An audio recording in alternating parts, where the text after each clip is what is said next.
Welcome to the deep dive. We're here to sift through mountains of information and pull out the really crucial insights just for you. Today, we're diving into something pretty foundational, really central to our future. It's how artificial intelligence is reshaping, well, something as critical as national security, but maybe in ways that are frankly a bit unsettling. That's right. I mean, AI is clearly a powerful tool for defense. There's no denying that. But there's this deep paradox tangled up in it. It carries this risk of subtly undermining the very democratic principles, the oversight it's supposed to be protecting. Right. It's not just tech. It's about governance. It's societal. That's a really important point to start with. So our mission today is to unpack what we're calling the Pentagon's Aegis, the DoD's AI infrastructure, which is evolving incredibly fast. We'll explore this fascinating, almost sci-fi idea of dual reality AI infrastructure. And maybe most importantly, we'll look at how this whole setup might lead to something we've called democratic capture. We've gone through, well, a lot of material strategic docs, tech analyses, even some history to build this picture for you. Okay, so let's start with the why. Why is the Pentagon so focused on AI? Well, they see it as absolutely essential, not just an edge, but a necessity. The reason? It's pretty stark. They feel they have to maintain a decisive military advantage to keep pace with global competitors who are, frankly, pouring huge amounts of money into AI themselves. It's framed as a race, a push for overmatch to handle new threats. And right there, you see the tension, don't you? This push for accelerated, safe adoption. Because when speed is everything, when you're constantly told you're in this race against time, well, it's easy for things like comprehensive governance, deep ethical reviews, to maybe get pushed down the priority list. It can create what some sources call a logic of exceptionalism. Yeah, think about it personally. If you're in an emergency, are you going to pause for a committee meeting? Probably not, right? The DoD faces that kind of pressure systemically. And this mindset, this urgency, can sometimes justify rolling things out fast, maybe without the level of public debate or legislative scrutiny you'd normally want. It's this belief that, well, normal democratic processes might be too slow for the threat. So what does this Aegis actually consist of? What are the nuts and bolts here?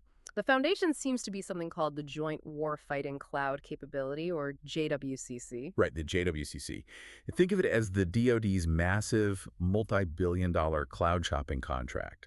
Instead of building all their own data centers from scratch, they're basically leasing compute power, AI services, you name it, from the big commercial players. We're talking Amazon Web Services, Google, Microsoft, Oracle.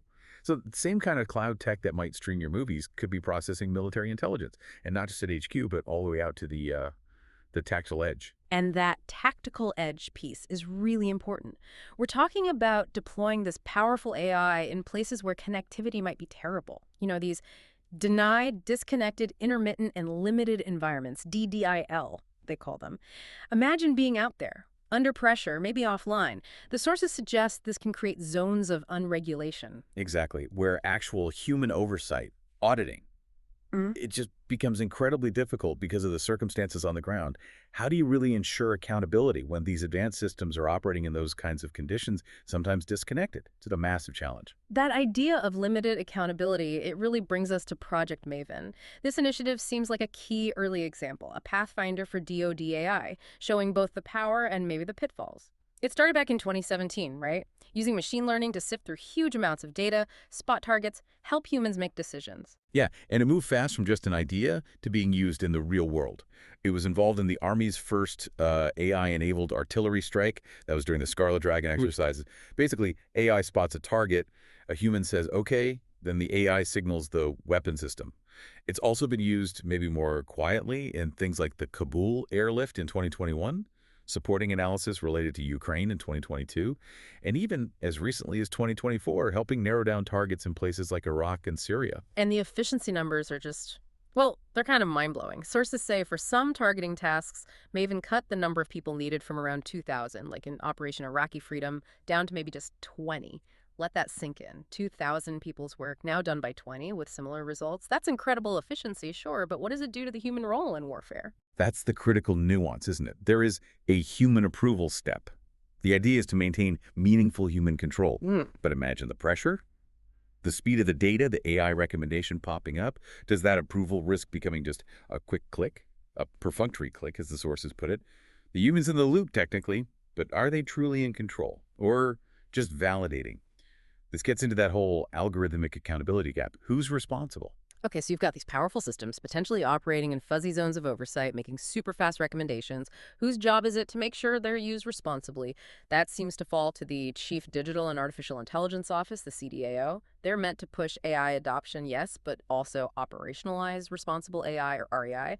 They even have this AI rapid capability cell Yeah. funded with like $100 million for trying out generative AI. Right, but the challenge is the CDAO is trying to centralize governance in an ecosystem that's inherently decentralized. You've got these different cloud providers, tons of different AI models being tested by various branches. It can easily create a governance gap. The aspiration for responsible AI is there, but enforcing it consistently across the board, especially when the institutional bias often leans towards go faster. That's tough. And trying to get ahead of potential problems, finding the weaknesses before they bite you, that's where DARPA's SABRE program comes in. SABRE Securing Artificial Intelligence for Battlefield Effective Robustness. It's basically about AI red teaming. Trying to break your own AI systems to see where they're vulnerable. And the fact that you need a program like Sabre tells you something important, doesn't it? It points to the inherent fragility and the constantly changing attack surface of these AI systems. It's not like you fix it once and you're done. It's described as a perpetual arms race against new vulnerabilities, which makes guaranteeing absolute safety really, really hard. It challenges this idea of justified confidence. You can be confident, but how justified is it really? So we've looked at some of the key pieces of this Aegis. Now let's get into this concept you mentioned earlier, this dual reality infrastructure. It sounds like something out of a movie where the digital and physical worlds start to merge. Exactly. It describes a situation where data from the real-world sensors on drones, satellites, reports from the ground is instantly feeding dynamic digital models. So the physical world and the digital representation start to mutually reflect, influence, and merge. Think about things like Oracle's Roving Edge, that's rugged cloud computing hardware you can take into those DDIL environments we talked about, processing data right there. Project Maven is a perfect example, too. Real-world sensor feeds constantly updating a digital interface used for decisions. And this creates what some call AI's view from nowhere. The AI doesn't see things like a human does, right? It constructs this heavily processed, AI-mediated representation of reality for the operators. And while that's supposed to help, there's a risk it can subtly override human intuition. You start relying on it too much, maybe trusting its interpretation implicitly. Hmm. This enchanted determinism, it creates an epistemic asymmetry, basically. The AI knows more, or you think it does, and your own judgment might take a back seat. Yeah, and it makes you think about Langdon Winter's old question. Do artifacts have politics? The idea that the way we design technology actually embeds certain forms of power and authority, it shapes our world. Right. Technology isn't neutral. The very way the Pentagon's Aegis is built, relying on specific commercial vendors using proprietary systems, that architecture itself has political implications. Like if you design the system primarily for operational speed and efficiency over, say, transparency and public scrutiny, that design choice subtly captures democratic processes by making decisions harder to see, harder to debate. The design itself influences the outcome. And that's amplified by the black box problem. So many AI systems are inherently opaque. You combine that opacity with the fact that they're often proprietary commercial products, plus layers of classification. And it becomes incredibly difficult for outsiders, Congress, the public, to really scrutinize what's going on. It obscures power. It limits informed public discussion. It's like the infrastructure itself hides how decisions are made. And it gets even more tangled with dual-use technologies. This is a classic issue, right? Like a drone, it can be used for good, delivering medicine, or for harm. Now, apply that to the cutting edge of AI, especially things like generative AI. Large language models are inherently dual use. Exactly. And the problem is, regulations designed for civilian AI, even if they try to carve out exceptions for the military, can still have spillover effects. Yeah. Second-order consequences, they call it. It creates this messy, porous boundary. The same tech is being developed and used in both civilian and military spheres, and that could lead to a race to the bottom on ethics, or weird situations of regulatory arbitrage, where one sector maybe exploits gaps in the other's rules. We also can't ignore the physical side of this. AI doesn't just live in the cloud conceptually. It needs massive real-world infrastructure, particularly to data centers. Oh, absolutely. These hyperscale data centers are incredibly power hungry. One estimate suggests a big one uses as much electricity as maybe 350,000 to 400,000 electric cars per year. That's huge. So military AI becomes critically dependent on the civilian energy grid, on these civilian-run data centers, which, expands the potential attack surface for adversaries, and it raises big questions about resource allocation. How does the public feel if energy resources seem prioritized for military AI? Okay, this really sets the stage for digging into democratic capture. How does AI structured this way actually shift power?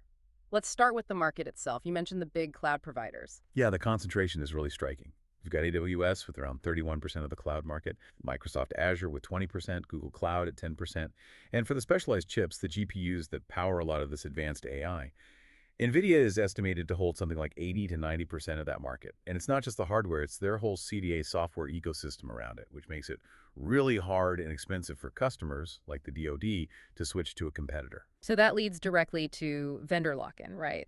The DoD gets tied to these specific companies through their proprietary tech, maybe because moving huge amounts of data out is costly. These egress fees can be thousands a month. It limits the DoD's flexibility. They might end up stuck with technology or terms that aren't perfectly aligned with the public interest, you know? And you mentioned the FTC and DOJ are actually looking into whether these market dynamics are anti-competitive right now. Right. And that market concentration is a big part of democratic capture. Public money ends up strengthening these private monopolies, giving these companies huge influence over critical public infrastructure. Then there are the impacts on civil liberties and that epistemic asymmetry thing we touched on. We worry about mass surveillance, privacy bias baked into the data that AI learns from. And the black box is central again. Because these systems are often so hard to understand, we end up in this epistemically imbalanced relationship. We might feel forced to trust the AI, to treat it as an epistemic authority, like it just knows the answer. This can lead to conceptual erasure, losing the why behind a decision, the nuance. And when decisions affecting national security can't be fully explained or traced, well, that fundamentally chips away at democratic accountability. Power shifts subtly from accountable people to these opaque systems. It's algorithmic capture. And that urgency we talked about at the start, the logic of exceptionalism, that connects to something called securitization theory, doesn't it? Framing AI as this existential threat to justify extraordinary measures. Exactly. Barry Buzan's concept. If you frame something like AI development as vital for national survival, an existential threat, it allows you to argue for taking it beyond politics, for bypassing normal debate and oversight in the name of security. It reduces transparency. Yeah. We saw some of this logic during the war on terror, right? Mhm. It helps explain how AI development might sidestep some democratic checks and balances, which is another way democratic capture happens, limiting public and legislative say. Okay, finally, what about the human in the loop? The DoD always emphasizes that a human is involved, that these aren't fully autonomous weapons. Right. They do emphasize that. But the concern is whether that human involvement is always truly meaningful. There's this idea of the maba trap, man about the loop, or machine about the loop. Basically, the human's role can become almost symbolic. Think about Project Maven again. The sheer speed and volume of AI recommendations. Can a human under pressure realistically review every single one thoroughly? It might just be too much, cognitively overwhelming. So it leads to a diffusion of responsibility. Who's actually accountable if the human role becomes perfunctory? This feels like a really profound form of democratic capture.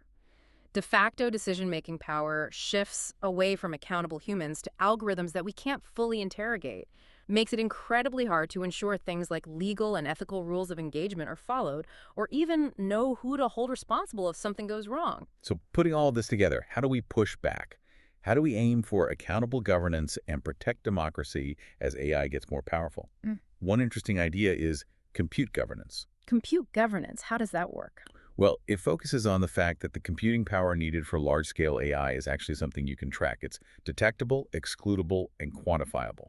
And critically, the supply chain for the most advanced chips is highly concentrated. So it's a potential choke point. If you can govern the access to and use of massive computing resources, you have a powerful lever for oversight. Interesting. What else? What about that dual use problem? One proposal is physical and logical segregation. So maybe dedicated physically separate data centers for sensitive military AI, and strict network firewalls access controls the logical separation. The aim is to keep military AI operating under specific military rules, reducing the risk of civilian regulations unintentionally hindering defense or vice versa, and minimizing harmful spillover. Okay, and I've heard talk about using blockchain. How does that fit in? Yeah, blockchain or distributed ledger technologies. The promise there is creating immutable records. Yeah. So every AI decision, the data it used, any updates to the model, it all gets logged in a way that's incredibly hard to tamper with. It could provide a really comprehensive, traceable audit trail that boosts transparency and accountability. The Department of Homeland Security is already looking into this for keeping secure records, apparently. It can help spot things like AI model drift or malicious data being injected. And to tackle that market concentration issue we discussed, Right, the vendor lock-in. there's growing interest in public compute initiatives and open access. The idea is to make powerful computing resources more widely available, not just controlled by a few giants. Canada has an AI Compute Access Fund doing this for smaller companies. The U.S. has the National AI Research Resource, NAR. It's part of a broader trend towards sovereign AI countries wanting more control over their own AI infrastructure and data. And finally, just making responsible AI, our AI, and that red teaming we talked about really core to the process. Absolutely. It can't be an afterthought. The CDAO is pushing policies on this. Rigorous, continuous AI red teaming is crucial, and moving towards gray box testing. Gray box, what's that? Instead of just testing the AI's outputs like a black box, gray box testing means auditors get some visibility into the internal workings. Plus, using things like software bills of materials, or SBOMs basically, a list of ingredients for your software increases transparency. Look, it's still an ongoing arms race against new threats and vulnerabilities, but these practices are vital for building justified confidence and ensuring these systems are used ethically. Okay, so let's try and wrap this up. The Pentagon's Aegis, this AI infrastructure, it seems undeniably vital for national security today. No one's really disputing that. But, and this is the core tension we've explored, without really strong proactive governance, it carries this fundamental risk of eroding the democratic principles it's supposed to defend. Right. And the ways that can happen, what we call democratic capture, are becoming clearer. We've talked about market concentration locking the government into certain vendors, the opacity of black box AI making scrutiny difficult, that logic of exceptionalism used to bypass normal oversight, and the illusion of control when humans are technically in the loop, but maybe not meaningfully so. It definitely feels complex, maybe even a bit overwhelming. But the point is there are potential solutions, proactive approaches, things like compute governance, that segregation idea, using blockchain for audits, fostering more competition through public compute, and really embedding responsible AI and red teaming from the start. It requires a multi-pronged effort. Absolutely. Which leaves us and you, the listener, with a final thought to chew on. How do you think we strike that balance between the undeniable need for cutting-edge national security and the equally fundamental need to protect and uphold democratic accountability in a world increasingly shaped by AI? Yeah. It's a critical question for all of us.